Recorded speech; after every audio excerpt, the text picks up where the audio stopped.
Nice Radio Kalalu presents Just Another Look. Just Another Look is an innovative, exciting, albeit decidedly provocative and yes, certainly controversial, socio-political analysis of issues of a local, regional, and international nature. Just Another Look is heard only on Nice Radio. First aired on Saturdays at 6 p.m. with repeat broadcasts on Sundays at 9 p.m. You can always catch us on the World Wide Web, www.niceradio.info, or you can check out our Just Another Look blog, www.justanotherlook.com. I am, of course, Keith Joseph.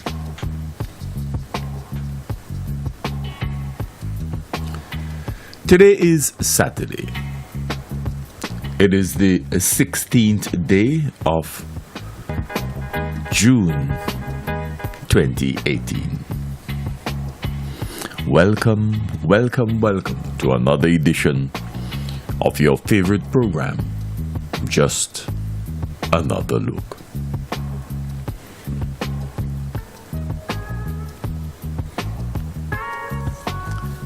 St. Vincent and the Grenadines continues as a nation to make significant declines. We're declining in so many areas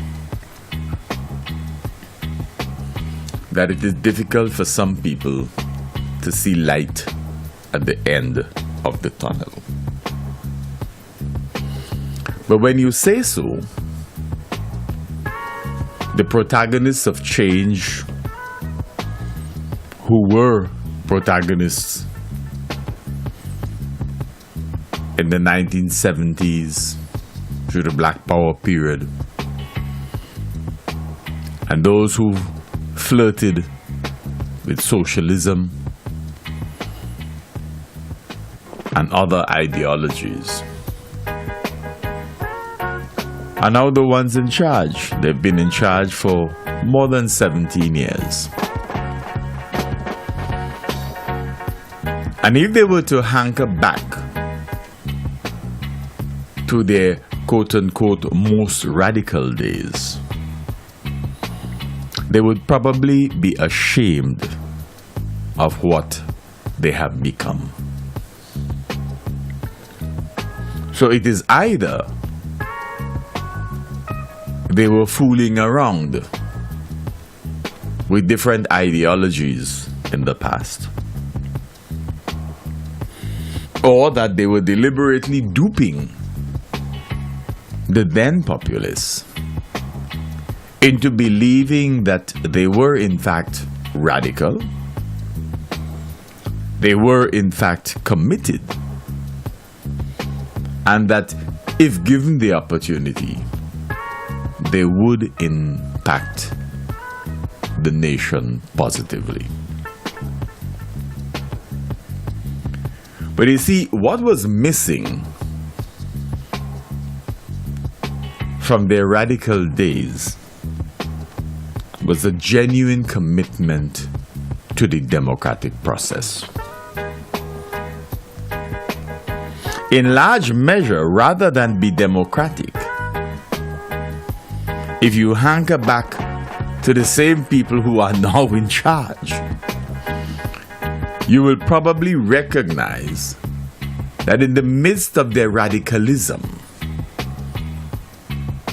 there was a major conflict in respect of the perception of others and the commitment of others to the same cause. In hindsight, though, the critical issue may well have been one of leadership. the criteria for leadership,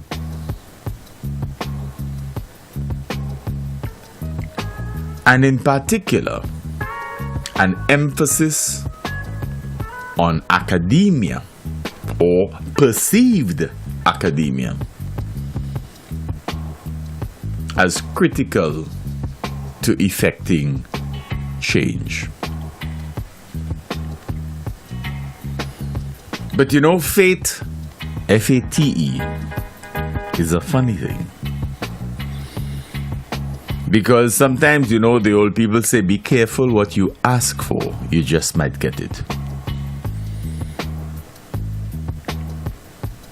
And so Gonzalez got what he wanted, to become the leader of government of St. Vincent and the Grenadines.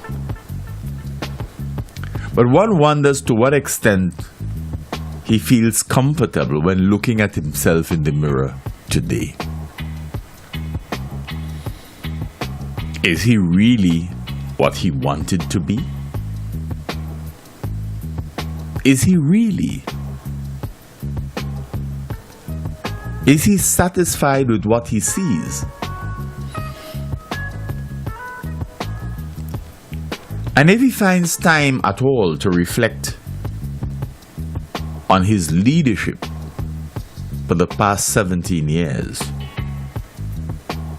can he ever really be satisfied? And maybe this is why it is so necessary for him to write his own books, because he can then give his own account of where he thinks he took this country. But writing your own history is one thing.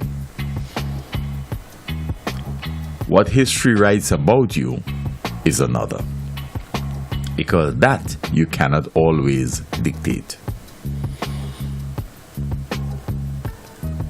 The old people say monkey can't see your own tail. And perhaps that is where Gonzalez and the Unity Labour Party have reached. Like James Mitchell in his latter years in office, Gonzalez and his entourage seem to have grown tired and incapable of managing the ship of state in an approved manner. Vincentians are crying out for change.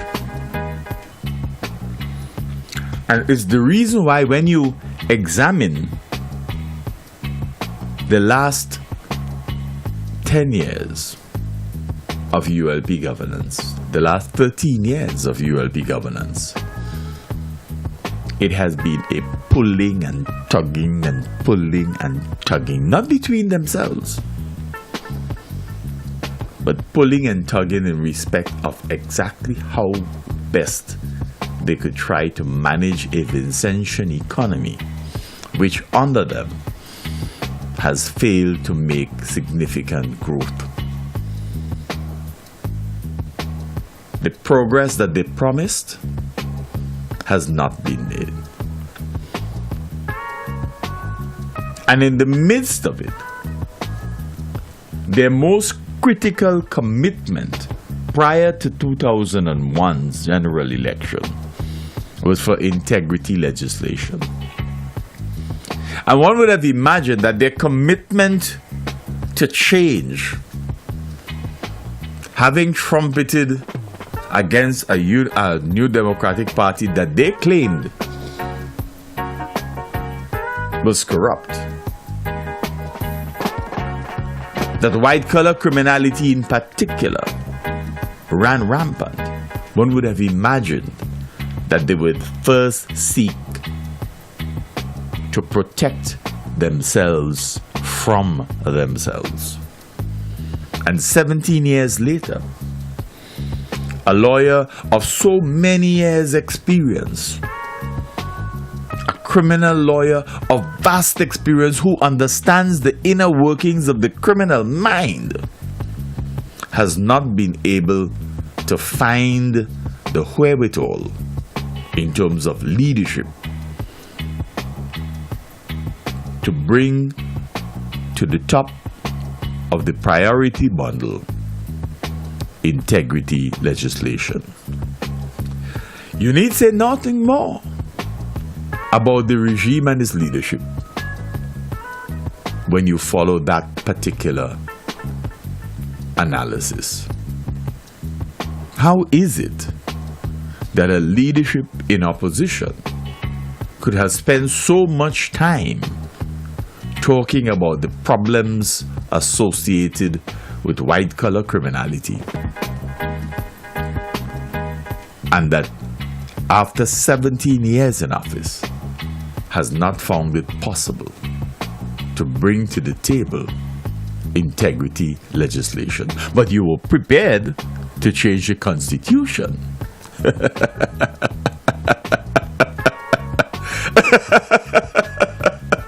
You were prepared to change the Constitution. Would that have been in your own image and likeness? Would that have been in your own image and likeness? So after 17 years, the ship of state continues to be what the Unity Labour Party administration has made it. A mess in many respects.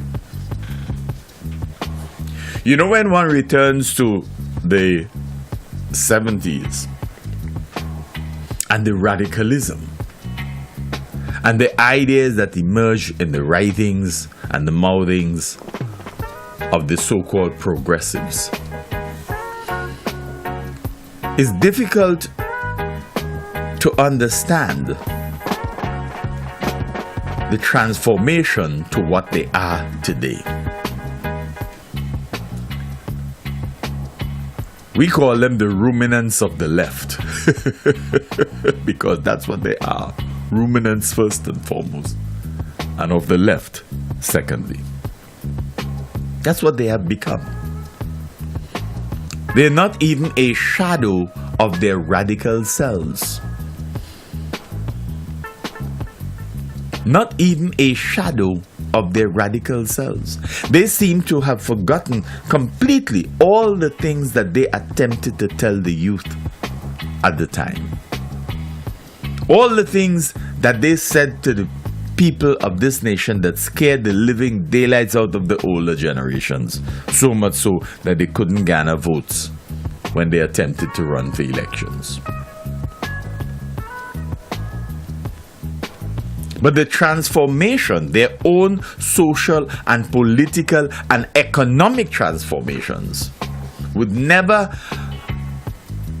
have been understood otherwise.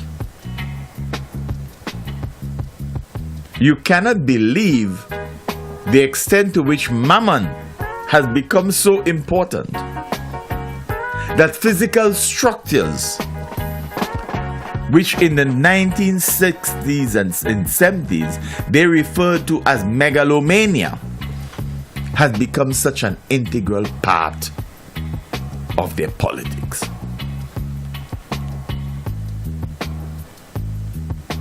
And yet, they see or fail to see what they have done to this nation.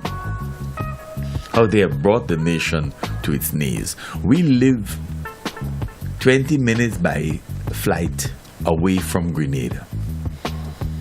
Totally destroyed in 2004. Totally destroyed in 2004.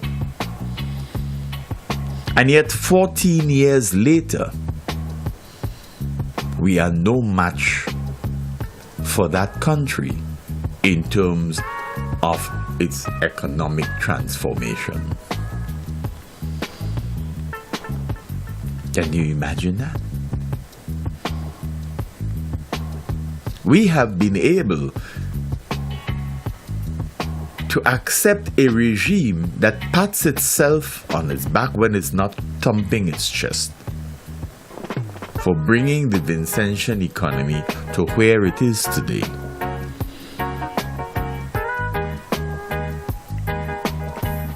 And not understanding the extent to which others right around us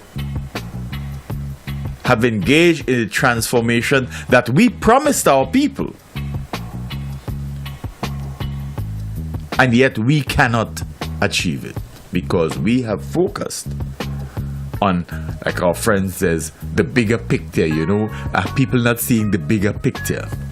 But when you look at him, you see a bigger picture, indeed, but not the bigger picture that he promised the people of this country. But you're listening to just another look. You hear it only on Nice Radio. In beginning today's program, we want to spend some time asking ourselves, is Daniel Cummings a victim and an example of what constitutes good governance, ULP style? Is Daniel Cummings a victim and a good example of what good governance, ULP style means in a country like ours? You see, political analysts have long since concluded that what obtains for good governance in the Anglophone Caribbean or the English-speaking Caribbean is really prime ministerial governance, similar to what obtains in England, except that England is a lot more democratic. We are essentially operating under a prime ministerial government. And when we say that, we mean that essentially the prime minister is boss. What the prime minister say goes. There was a calypso referring to the late Prime Minister of Trinidad and Tobago, Eric Williams, which says, and when I talk, no damn dog bark. That was a calypso rendered by the Mighty Sparrow. And it addressed a period when politicians belonging to the ruling party, the People's National Movement, led by Eric Williams, misbehaved in public office. They felt that Eric Williams was able to take them, relocate them, etc., and massage the process with a level of arrogance that suggested that since he knew he had the right under the Constitution to make those changes, he could make it. And that nobody dared challenge him on it. That was in the 60s and 70s. Nothing has changed. Rowley does the same thing. Michael Manley, Portia Simpson Miller, Eugenia Charles, Eric Gary, Keith Mitchell, James Mitchell. They all do the same thing. The birds in Antigua. They all act the same way. Because none of them want to so fundamentally change their respective constitutions to allow for a higher level of democracy in their respective countries. They are happy with things the way they are. And that is why we are able to tell you that, what else do you think the statement meant? Quote unquote. They could go to all the courts they want, but when they finish, they still have to come back to Papa. What do you think it meant? That is a quintessential statement about the way we are governed under our existing constitutions. It is a matter of prime ministerial government. So what the prime minister said goes. So he runs his cabinet and by extension runs the country. It's interesting when you listen to some of them speak in public, particularly when they're speaking in the presence of visitors and international media, as opposed to how they behave in parliament. Nothing that the opposition says is of any use to them. Why? Because they are in charge. And that is why Gonzalez knew, and Beach knew, and Storky John knew that in 1998, it didn't matter that James Mitchell and his NDP won by 1 seat. That is the Constitution. But they said then that they will make the country, some of them actually, not all of them, some of them said they would make the country ungovernable.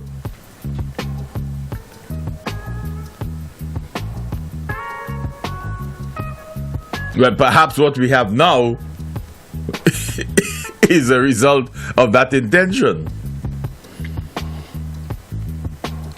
But they did not think that a 1-seat majority should allow the government to do what it wants. That's what they said publicly. And it may have been tongue-in-cheek because they recognize that we live under prime ministerial governance.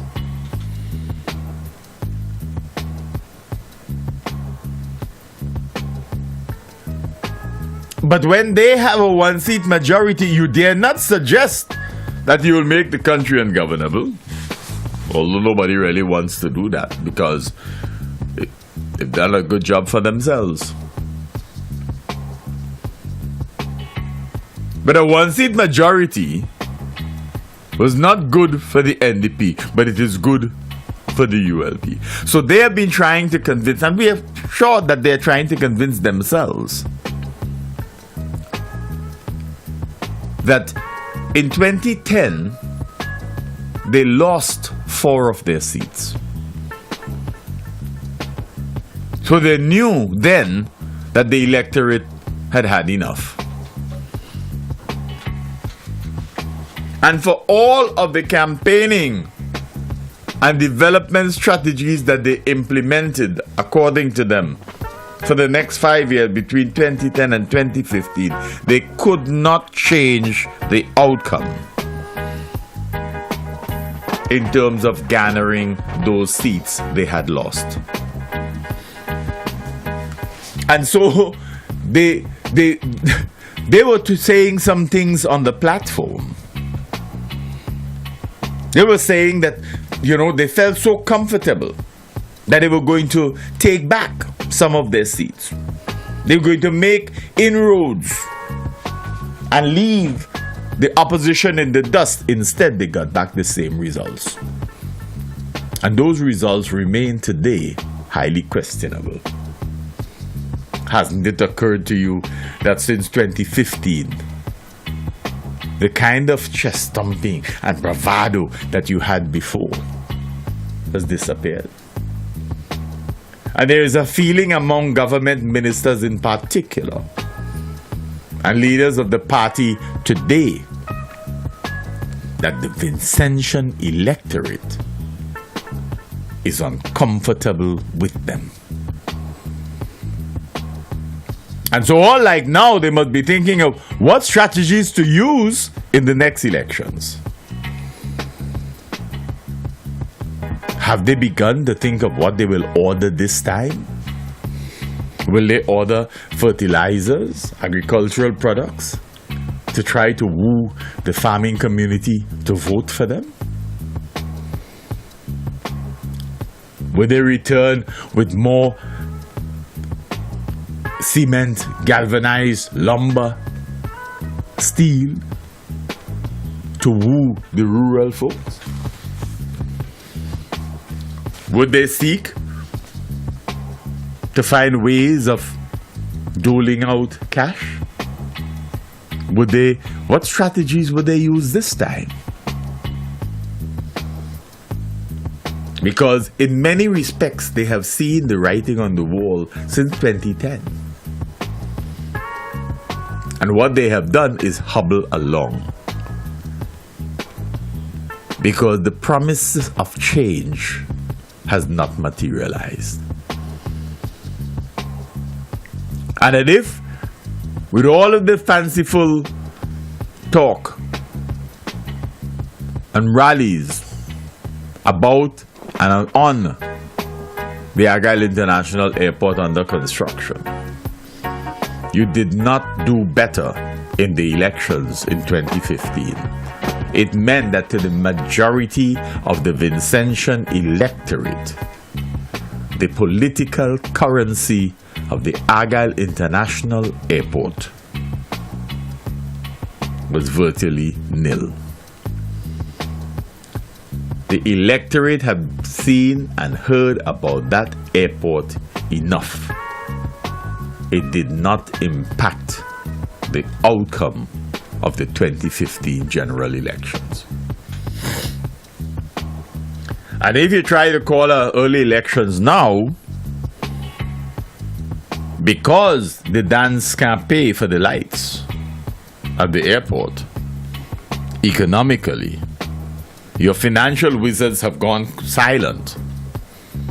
And yes, people are now saying what was being said all along. You build an airport, it takes 15 to 20 years to become viable. Even if you got one plane from Europe, one plane from the US a week or two, it's still not going to make it economically viable, because an airport requires a certain amount of traffic for it to become viable. And all you have to do is look around you. Grenada is still not viable. St. Lucia is beginning to emerge, but still not fully viable. Antigua and Barbuda still has problems, and you know what is the status of Barbados. So if we could have allowed Grenada, totally destroyed in 2004 by Hurricane Ivan, to come and run past us and lead us by the veritable nose, we know that we are in dire economic and political straits. But our system of government heaps the coals on the head of the government, the Prime Minister. We have prime ministerial government.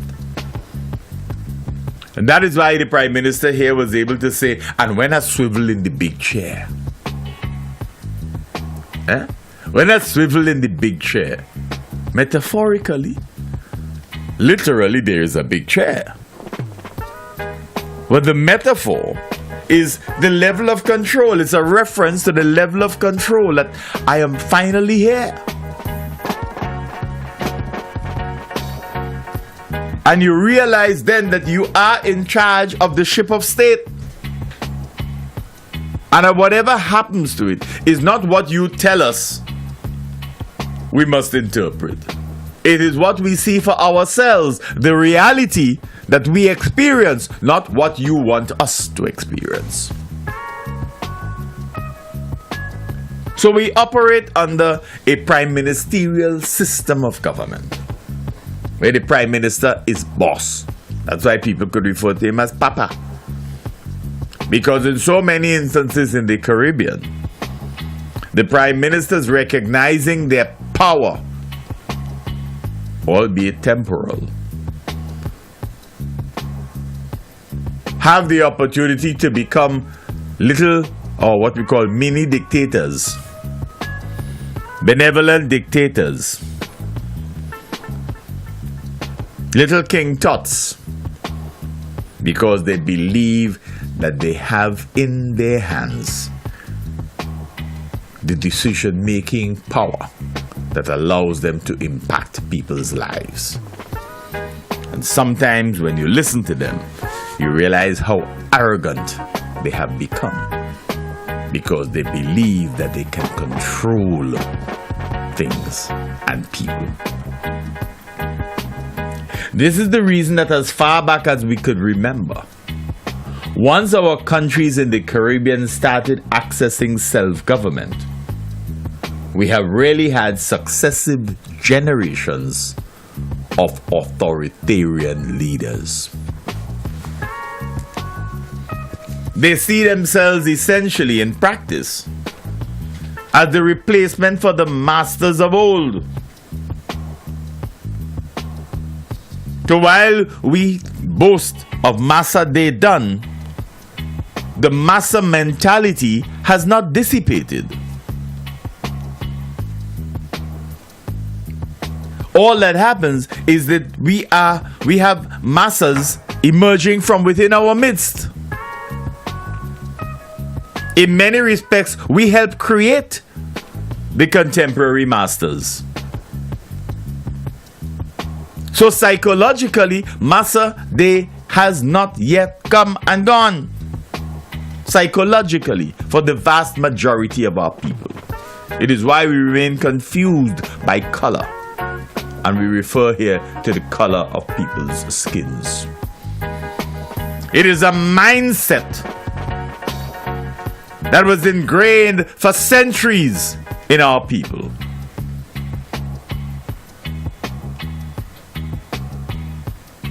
And so we don't even think about it. And hence we don't always recognize it. The extent to which skin color is still a critical factor in the modus operandi of our respective countries throughout the Caribbean, regardless of language. The current crop of Caribbean prime ministers and presidents remain essentially authoritarian, benevolent dictators who broker no real opposition. You must hear them speak in the corners about their own society and particularly of their opponents. There is much gloating that becomes and overcomes the holder of the position of prime minister and or president of a country in today's Caribbean. We hear them engage in chest thumping, trying to convince the electorate, since they have already convinced themselves, that whatever is achieved could only have been rendered possible by their own leadership and no one else. They don't take chances. They don't take chances. Waiting for others to sing their praises. They sing it themselves just in case the people forget to do it. And they are always willing minions, people who are willing to do anything to ensure that once they shower praises on themselves, they are then more highly praised.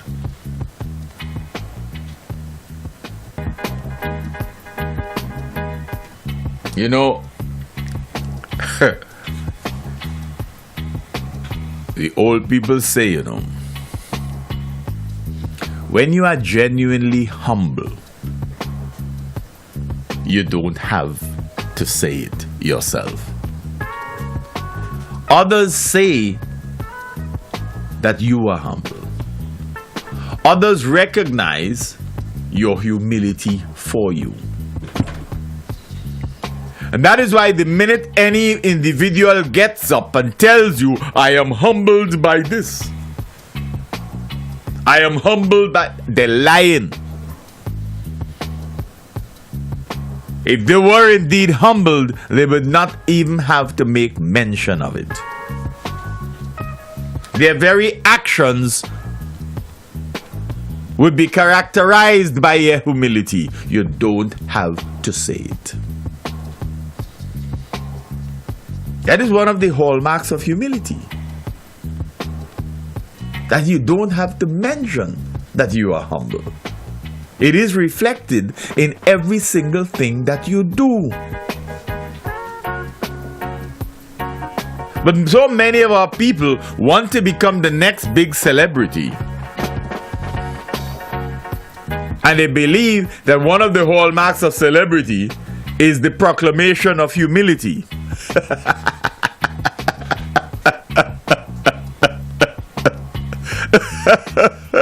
The world judges by different standards. Faith, in the religious sense, allows those who believe to operate under different standards.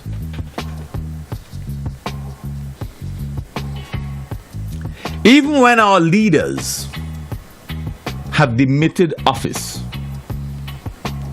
and others who replace them make progress, they still hold on to their own achievements as having been historic. So they have to remind you, I was the one that built that, Under my leadership, this was achieved, because they are fearful that no one would remember.